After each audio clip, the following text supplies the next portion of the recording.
Hello everyone, welcome to my channel all about zoology. So आज के इस video में हम पढ़ने वाले हैं IP3 डेक पाथवे के बारे में।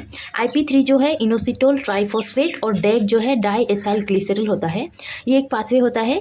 GPCR के केस में इसे जो है ये सेकेंड पाथवे आप बोल सकते हो। और केम पाथवे जो है उसमें हम लोगों ने देखा था कि GPCR के हेल्प से जो है एडिनाइलेट साइक्लेज को एक्टिवेट किया जाता था और उससे क्या होता था कि केम सिंथेसिस करवाया जाता था और केम जो है सेकेंडरी मैसेंजर वहाँ पर होता है। और इस केस में इस पाथवे में IP3 और डेक जो है ये एज अ सेकेंडरी मैसेंजर जो है फंक्शन करते हैं। इसके पाथवे के बारे में अच्छे से देख लेते हैं। बेसिकली ये पाथवे जो है IP3 इनोसिटोल ट्राइफॉस्फेट और डाई एसाइल ग्लिसरॉल को एक्टिवेट करवाने के लिए होता है। ये पाथवे का काम होता है कि ये दोनों को ये एक्टिवेट करवाए, क्योंकि ये दोनों जो है एज अ सेकेंडरी मैसेंजर क्या करते हैं, सिग्नल को ट्रांसमिट करते हैं। ठीक है, फर्दर जो भी डाउनस्ट्रीम सेलुलर प्रोसेस होता है उनमें ये क्या करते हैं, सिग्नल को ट्रांसमिट करते हैं। और ये कब स्टार्ट होता है, जब एक्स्ट्रा सेलुलर मॉलिक्यूल जो लिगान होता है वो आके GPCR के साथ बाइंड करता है, तभी GPCR जो है इस पाथवे को ट्रिगर करता है और जो है एक्टिवेट करवाता है IP3 को और डेक को। हम पाथवे जब देखेंगे तब अच्छे से समझ आ जाएगा हमें। अब हम जो है IP3 क्या होता है और डेक क्या होता है इसके बारे में थोड़ा डिटेल में जान लेते हैं। यहाँ पर जो है IP3 जैसे कि मैंने कहा इनोसिटोल ट्राइफॉस्फेट, ये इसको इनोसिटोल 1,4,5 ट्राइफॉस्फेट भी कहा जाता है। ये as a secondary messenger pathway में काम करता है, फंक्शन करता है और अदर जो है बायोलॉजिकल प्रोसेस को ये क्या करता है, स्टार्ट करवाता है। ठीक है, IP3 जो है ये सॉल्यूबल होता है, ये इजीली डिफ्यूज़ कर सकता है सेल के अंदर और ये आगे क्या करता है कि रिसेप्टर के साथ इंटरेक्ट करता है। जैसे कि कैल्शियम चैनल जो है ये एंडोप्लाज्मिक रेटिकुलम में प्रेजेंट होता है। ये चैनल के साथ ये क्या करता है, इंटरेक्ट करता है, उसके साथ बाइंड करता है, जिससे वो जो कैल्शियम चैनल है वो ओपन होता है और कैल्शियम जो है एंडोप्लाज्मिक रेटिकुलम के अंदर से वो साइटोसोल में बाहर आते हैं। ठीक है, और कैल्शियम जैसे ही साइटोसोल में रिलीज़ होता है ये क्या करता है कि अदर जो है प्रोसेस करवाता है, अदर प्रोटीन के साथ बाइंड करके ये हमारे बॉडी में अदर प्रोसेस करवाता है, अदर फंक्शन करवाता है, like smooth muscle contraction, program cell death, ये सारे जो है फंक्शन करवाता है। हम पाथवे में देखेंगे। और जो डैग है ये भी सेकेंडरी मैसेंजर होता है, ये सेकेंडरी लिपिड मैसेंजर कहा गया है। और प्रोटीन काइनेज सी के साथ, ये प्रोटीन काइनेज सी जो है ये ग्रुप ऑफ एंजाइम होता है। ये आप मेम्ब्रेन में ही देखोगे, प्लाज्मा मेम्ब्रेन में ही देखोगे, नहीं तो साइटोसोल में देखोगे। इसके साथ ये बाइंड करता है और ये अकेले बाइंड नहीं करता है। जो कैल्शियम जो है साइटोसोल में रिलीज हुआ था IP3 के हेल्प से, वो कैल्शियम भी इसके साथ बाइंड करता है प्रोटीन काइनेज सी के साथ और वो भी क्या करता है कि अदर जो टारगेट प्रोटीन है उनको क्या करता है, फॉस्फोराइलेट करवाता है, जो कि काइनेज है तो फॉस्फोराइलेट करवाता है। और क्या करवाता है, बाद में क्या होता है कि उनका ट्रांसक्रिप्शन होता है, उनमें क्या होता है कि जीन एक्सप्रेशन होता है, प्रोटीन बनते हैं। उस टाइप का जो है फंक्शन वहाँ पर प्ले करवाया जाता है। मैप काइनेज पाथवे जब हम पढ़ेंगे उसमें भी जो है ये हेल्प करता है।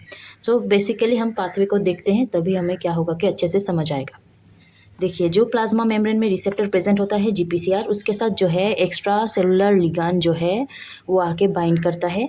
अब बाइंड करते ही क्या होगा कि ट्राइमेरिक प्रोटीन जो है अल्फ़ा बीटा गामा, अल्फ़ा के साथ GDP बाइंड है हमें पता है, तभी वो इनएक्टिव फॉर्म में रहता है।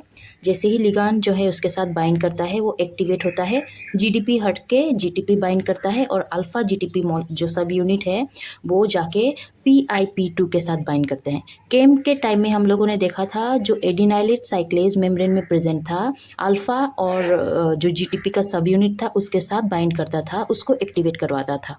बट इस पाथवे में जो है PIP2 एक होता है, ये होता है फॉस्फेटाइडाइल इनोसिटोल 4,5 बिसफॉस्फेट। ये जो है ये मेम्ब्रेन में प्रेजेंट होता है, प्लाज्मा मेम्ब्रेन में। ठीक है, अब जो अल्फ़ा GTP सब यूनिट है इसके साथ बाइंड करता है, साथ ही एक एंजाइम होता है वो भी बाइंड करता है, उसका नाम है फॉस्फोलाइपेज C।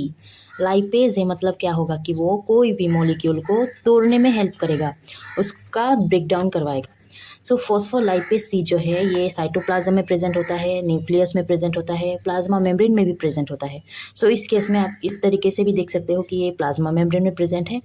ठीक है, अब ये जो है इस PIP2 के साथ बाइंड करता है और यहाँ पर जो है अल्फ़ा GTP तो बाइंड पहले ही किया हुआ है।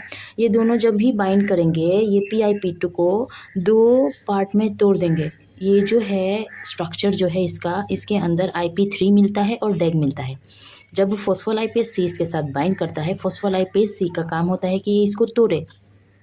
फॉस्फोलाइपेज सी जो है PIP2 को ब्रेक करता है दो पार्ट में और दो मॉलिक्यूल को फॉर्म करता है। एक होता है IP3 इनोसिटोल ट्राइफॉस्फेट और दूसरा होता है डेग डाई एसाइल ग्लिसरॉल। ठीक है, ये दोनों को ये फॉर्म करता है with the help of an enzyme phospholipase C. ये एंजाइम होता है, साइटोप्लाज्म में मिलता है, न्यूक्लियस में मिलता है, प्लाज्मा मेम्ब्रेन में भी मिलता है। अब डाई एसाइल ग्लिसरॉल मैंने इस तरीके से दिखाया, ये सारे मेम्ब्रेन में प्रेजेंट है। ठीक है, डाई एसाइल ग्लिसरॉल डेग जो है ये मेम्ब्रेन में अभी भी प्रेजेंट है, बट IP3 का काम होगा कि ये आगे और फंक्शन करवाए। ये IP3 जो है एंडोप्लाज्मिक रेटिकुलम के पास जाएगा, उनके ये मेम्ब्रेन में जो है एक चैनल जो है प्रेजेंट होता है, उसका नाम होता है IP3 कैल्शियम चैनल। ये IP3 जो है इसके चैनल में जाके अटैच हो जाएगा, तभी ये चैनल जो है ओपन होगा। ये चैनल जो है ये बंद रहता है, बट IP3 जैसे ही इसके साथ बाइंड करता है ये ओपन हो जाता है। अब एंडोप्लाज्मिक रेटिकुलम के अंदर बहुत सारे कैल्शियम प्रेजेंट है। ठीक है, जब IP3 इसके साथ बाइंड करता है तब ये जो चैनल है ये खुल जाता है, ओपन हो जाता है। तब कैल्शियम आसानी से जो है बाहर निकल जाते हैं साइटोजोल में, ठीक है, या साइटोप्लाज्म में। सो इस केस में क्या होता है, ये कैल्शियम जैसे ही बाहर निकलते हैं, ये कैल्मोड्यूलिन एक प्रोटीन है जिसके साथ कैल्शियम बाइंड होते हैं और ये अदर फंक्शन प्ले करवाते हैं, लाइक सेल प्रोलिफरेशन करवाते हैं, प्रोग्राम सेल डेथ करवाते हैं, ऑटोफेजी करवाते हैं, सेल साइकिल करवाते हैं और स्मूथ मसल कंट्रैक्शन, ये सारे जो है फंक्शन करवाते हैं। सो IP3 जब भी इसके साथ बाइंड करता है इस चैनल के साथ, तभी ये चैनल ओपन होता है, तभी ये कैल्शियम बाहर निकलते हैं साइटोजोल में। अब ये कैल्शियम जाते हैं कैल्मोड्यूलिन के पास। कैल्मोड्यूलिन एक साइटोप्लाज्मिक प्रोटीन है, साइटोप्लाज्म में प्रेजेंट होता है और ये जब भी कैल्शियम के साथ बाइंड होता है तब ये अदर फंक्शन करवाता है, लाइक स्मूथ मसल कंट्रैक्शन। ठीक है, अब डेग तो वैसे ही मेम्ब्रेन में था, उसका भी तो कुछ काम होगा। डेग जो है ये यहाँ पर क्या करता है, मैं ऐसे दिखाती हूँ। डेग जो है यहाँ पर ये क्या करवाता है, प्रोटीन काइनेज के पास जाता है। प्रोटीन काइनेज मेम्ब्रेन में प्रेजेंट है।